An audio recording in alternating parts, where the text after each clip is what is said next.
picked those scripture readings for today. You all know me too well. The lectionary is amazing with what will come up on the right Sunday. Here it is, our Stewardship Sunday, and we have these two readings. One of the prophet Elijah, in a time of famine, going to the home of a widow and saying, before you use your last little bit of olive oil and your last little bit of meal to make a cake for you and your son, make me one. We find Jesus sitting in the temple watching people bringing their offering and offering his critique. Watching as wealthy people drop large amounts of money in. And as another widow comes and drops 2 copper coins worth about a penny. They're stories that catch us off guard in a lot of ways.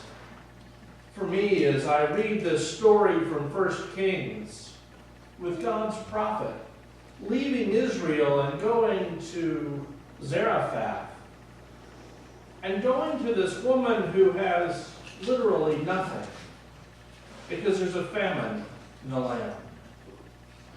Going to her and not asking, not saying, would you mind, but demanding. Bring me some water, he says. And she does. Make me a cake of meal and oil before you feed your own family. You know, there's a word for people who act like that. And the word is not prophet. That word which we will leave unspoken today, because there are children present, is a word that makes us all uncomfortable, and we've seen it way too often. People looking out for their own interests, religious leaders looking out for their own interests. Those who, perhaps on their television show, tell people, send in your money, and I'll send you back a little blessed handkerchief or something like that. The ones who fly from engagement to engagement on private jets. Yeah. Turn on the TV. Pick a television. It's mostly true. People who are in the business of religion. We see the prophet going and demanding. And it's off-putting. But you know, there's something that happens in that story. Because while Elijah certainly is lacking the people skills to ask nicely, he does offer a promise. As he tells that widow, if you do this, your meal won't run out. Your jug of oil will stay full. You and your son will have enough to see you through this famine. And so it is.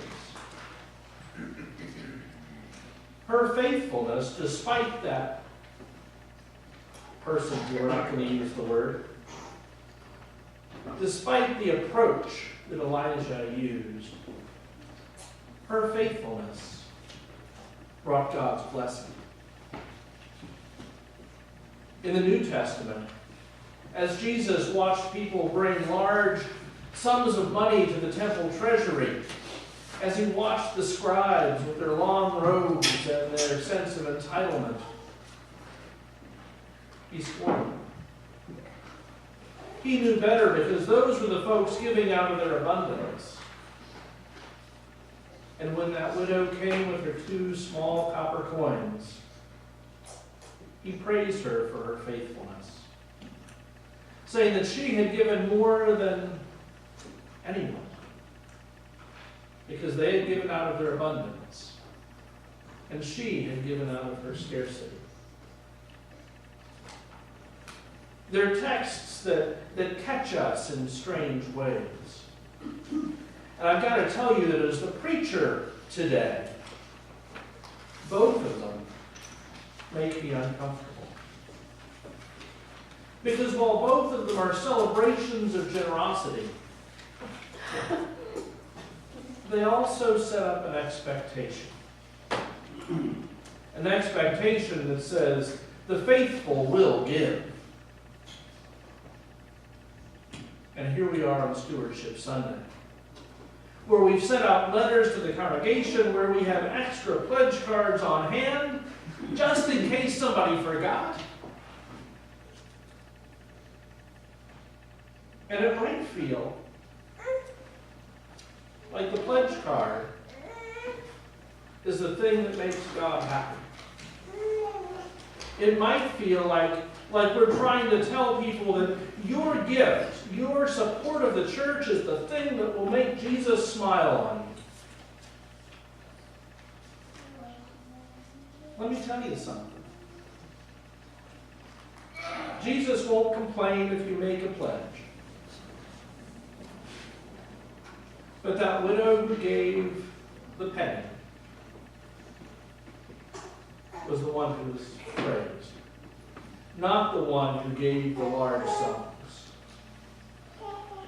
I know that the people in our congregation are all over the map in terms of financial ability. We have folks who can write large checks, and we have people for whom a penny is a challenge. And what I want to tell you today is that if you are one of those folks for whom the penny is the challenge, literally, pledge a penny. 1 cent. Tell you what, I'll give you the penny. The reason is your presence here is what matters. Your love is what matters. Your being part of the ministry of this congregation is what matters. Here at King Street, we have, since 1830, gotten through. Because people have done their part. Those who could only give that penny, giving the penny. But giving their hearts and their love and their talents and the work of their hands. Those who have the financial resources, using those. You know what your bank account looks like. Make good decisions.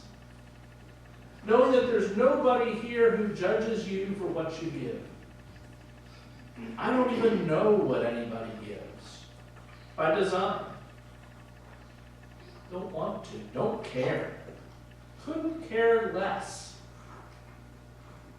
Because what's important to me? What's important to the church? What's important to Jesus? Is your faithfulness. The work that you do. The ways that you contribute that aren't financial. Your prayers. Your love. Your willingness to drive frozen turkeys across the city to families that are in need. Even if you're not the person who bought the turkey. In a couple minutes, we will receive pledges for the year.